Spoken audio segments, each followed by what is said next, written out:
Hey, yo, what's the deal? Miss your boy Tag from Pro Wrestling Tag, you know what I mean? As of this recording, it is 2:30 p.m., August 16th, 2026. You know what I mean? This is the first video of the day. You know what I mean? I just finished cooking. You know, right now I'm also watching Martin. You know what I mean? There's nothing on right now on TV. You know what I mean? Like right now I'm trying to find something to watch. They're giving professional bull riding. You know what I mean? There's really nothing to watch. You know what I mean? Except Martin. You know what I mean? This is the episode when Tommy brought everyone to the ski lounge. You know what I mean? With a white girl and such, right? They all went to the ski lounge, and then everybody thought that the white girl was fucking with Tommy. You know what I mean? Then Pam got jealous. Yo, as I get older, bro, I start to appreciate Pam more and more and more. She's just fucking beautiful. You know what I mean? Dark-skinned women is just everything about them is just TB. Everything. You know what I mean? No disrespect to Tisha Campbell, but Tashina Arnold, bro. God damn. And last night on Wild Women of Wrestling, he peeped this. And this is not the topic, but yo, peep this, right? So you tell me this makes sense, okay? Now, last night, going into a match, the tag team champions were Tara Strike and Ashley Blaze against, Best for Business, who's Sandy Short and Kara Kai, right? But before that, Best for Business beat, not Best for Business, Strike and Blaze beat Miami Sweet Heat and Best for Business to win the tag team championships. And then last night in the main event, what's his face, lost their tag team championships to Best for Business. So they became fucking transitional champions. You know what I mean? So Wild didn't believe in both of them, to carry the championship. You know what I mean? And next week is going to be a banger because next week is going to be Santana Garrett against Penelope Pink for the Wild Women's Championship, which I have a feeling that the Enlightened is going to come right back and they're going to cost Santana Garrett the Wild Women's Championship. They're going to cost her the win against Penelope Pink. You know what I mean? But let me drink some water because I got a lot to say about this topic. Hold on. Oh, man. And yes, Wild Women of Wrestling is the shit. They're a lot better than AEW's women's division. I can tell you that much. So, Chris Jericho. All going into late last year, very late last year, early in this year, I was really, really hoping that he was going to sign with WWE. That he was going to leave. He was going to leave AEW and then come back home to WWE, right? Because, of course, there was a lot of money to be made with him back in WWE, right?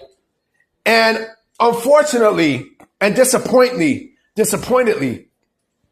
he resigns with AEW, right? Well, there were many signs that he was gone from. But then again, I don't even think he was a free agent to begin with, because they didn't say his contract expired. His name was still on the fucking roster. It was still on the roster page. You know what I mean? On AEW's official website. His picture and everything was still on the roster. Right? And he came back in April. And since then, he's been shit. Chris Jericho has been shit since he came back to AEW. He hasn't really done anything of note. You know what I mean? He's no longer a person who will chase for the AEW championship, right? But when asked about why he chose to sign back with AEW over coming back to WWE, right? Listen to what he said, okay? And he gave a real bullshit answer, because I'm going to expose the real reason why he didn't come back to WWE. So he had an interview with the Wrestling Observer, right? I'm sure it was maybe Meltz Brian Alvarez, but also melts. You know what I mean? Melts. Fuck Dave Meltzer. Fuck that nigga. But this is what he said, okay? When it was time to kind of start thinking about coming back, obviously you weigh your options. And there is a lot of factors. But the bottom line is this, and this is the one that really clinched it for me, was I got my skin in the game in AEW. I helped start AEW, and in a lot of ways, if there was no Chris Jericho, there might not be an AEW. And there certainly wasn't one before me. There was a WWE before me. There was a New Japan before me. There was a CMLL before me. And there'll be an AEW after I leave, obviously. Right? So this is what he said. This is the bullshit that he said, right? Let me tell you the real reason why Chris Jericho decided to go back to AEW. Okay? Number one, he was not a free agent to begin with. You know what I mean? His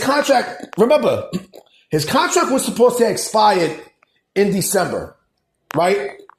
But apparently there was time tacked on into his deal. Clearly, the dirt sheets, especially Fightful, they try to fuck around with kayfabe and the number and everything. They fucked around with it. Now, I mean, they clearly fucked around with it. Number one, right? Number two, if he was a free agent, don't you think, if he was really a free agent, right? Don't you think WWE would at least take the opportunity to, I don't know, throw out a deal? Because they would have threw out a deal for Chris Jericho. Clearly, Chris Jericho would have been on their radar. Clearly. All right, clearly. The other reason, too, was WWE offered Chris Jericho a retirement deal, right? And you know what? In retrospect, they were actually right to do so. Because if you look at Chris Jericho now, especially what we've seen on Dynamite this past Wednesday, come on, man. You know what I'm saying? Like, come on, B. You should have took that. You should have took the WWE deal, my man. You should have took it. You basically should have took it. So basically, they brought Chris Jericho back with no direction whatsoever. Remember the Cornerstone? Remember the Cornerstone? What happened to that? What happened to the Cornerstone? Oh, yeah, I forgot. They don't call him Chris Jericho no more. Now they just call him Jericho. Right? They just call him Jericho. I mean, bro, why the fuck would you want to go back to a promotion that, number one, it's a dying promotion. AEW is a dying promotion. There's no life to that promotion whatsoever. None. There's nothing there. Nothing. All right? Ever since the whole CM Punk situation happened, some 3 years ago, this company has not been the same ever fucking since. They've not been the same since. You know what I mean? They've not been on the same level that they once had when they first came out. He says, funny thing that he says, well, there wouldn't have been an AEW without Chris Jericho. That's bullshit. And there's another reason too. Because when Tony Khan started AEW, you want to know the very first person who he reached out to? It wasn't Chris Jericho. It wasn't the Young Bucks. It damn sure wasn't Kenny Omega. It wasn't Adam Hangman Page. It wasn't even Jim Ross. The first person who they reached out to was CM Punk. That's the very first person he reached out to. Now, because his dream was to have CM Punk on his side. You know what I mean? To work. Oh yeah, he didn't even reach out to Cody Rhodes either. You know what I mean? He didn't reach out to him. You know what I'm saying? So the fact that Jericho would say there wouldn't have been an AEW without him is complete bullshit. It's complete bullshit. Even if Jericho had went to WWE before AEW started, yeah, it definitely would have gotten, off the ground the way it did. Still. But here's the other thing that Chris Jericho seemed to forget, okay? Here's the other thing. The fact that Cody left, right? Cody, who was an EVP, mind you, a fucking EVP, right? He left to go back to WWE, where he became a much bigger star there and in the industry than he did in AEW, right? So who the fuck you fooling, bro? I mean, who the fuck you lying to, B? You're not fooling nobody. You're not fooling with nobody, fam. You're not, B. You're not. You know, like, come on, man. You know, like, he should have just said, fuck it. Go back to WWE, right? And that's another thing, too. That is another thing I wanted to bring up as well, right? With Chris Jericho. So, hold on for a minute. Yeah, sorry about that. Like I said, going back to thing, you know, with Chris, and that's another reason, that's another thing I should have brought up too, right? With Chris Jericho. So Jericho wasn't ready to retire. You know what I mean? WWE wanted him to retire, but Chris Jericho was like, nah, I don't feel like retiring just yet. You know what I mean? So one thing led to another, and that's why he decided to come back to AEW, right? The question is, will he be back in WWE, right? The answer is yes, right? But I also think that, you know, will he get a retirement match in WWE? One would have to think yes. Right? One would clearly have to think, you know, he's going to get a retirement match in WWE. It only makes that much sense for him to get a retirement match in WWE. One and done. Because WWE, AEW can't offer certain things that WWE could. And that's bullshit too. You know, I heard that, well, you know, his projects, you know, he didn't want to stop doing whatever projects he was doing and so on and so forth. What is Chris Jericho doing? Well, a podcast? Doesn't WWE have, you know, what's his face radio? WWE radio? You know what I'm saying? Don't they got fanatics and everything? Come on, man. Now, I mean, so what the fuck is Chris Jericho talking about?